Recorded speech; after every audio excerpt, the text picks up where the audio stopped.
How to create a form for Square Online website. Hello guys and welcome to this new tutorial. In today's video I'm going to show you how you can integrate a form or add a form into your Square Online website. So we are going to head over squareup.com, sign in for an account, and we are going to visit up the online or Square Online.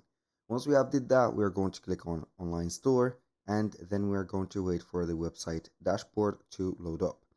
From there, we are going to edit the website and we're going to add a form from the suggested forms that we have on the sections. Here we have the dashboard.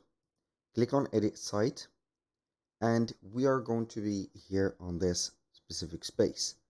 Now, we're going to wait for the website editor to load up like that. We're going to head over the left side of the screen, head over here, Add Section at the end.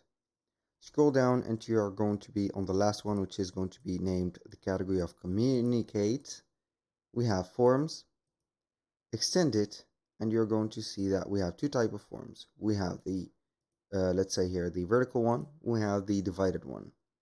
So you can go ahead and use, for example, this contact us form. We have catering request. We have the RSVP/registrations. We have the custom, as you can see, codes. This is a custom code. We have appointment request, event request, wholesale inquiry, and etc. So let's use a custom code, for example, like this, that, and then we can go ahead and click on add. So we have added it. Now we can go ahead and set up the form question or the form fields. For example, we have the full name of the first one. We have an email, which is going to be a specific case for emails. Mobile phone, which is going to be a specific for mobile phones. Type of service needed, this is a question. And here we have, as you can see, a text gatherer. So we can go ahead and click on add question and see from these, as you can see, we have 10 options. We have the multiple choice, short answer, long answer, drop down, date, time, email, name, address, and phone number. You can go ahead and add whatever you want from these. For example, I'm going to add a date. It is going to add the date here. Just select from the calendar and here you go.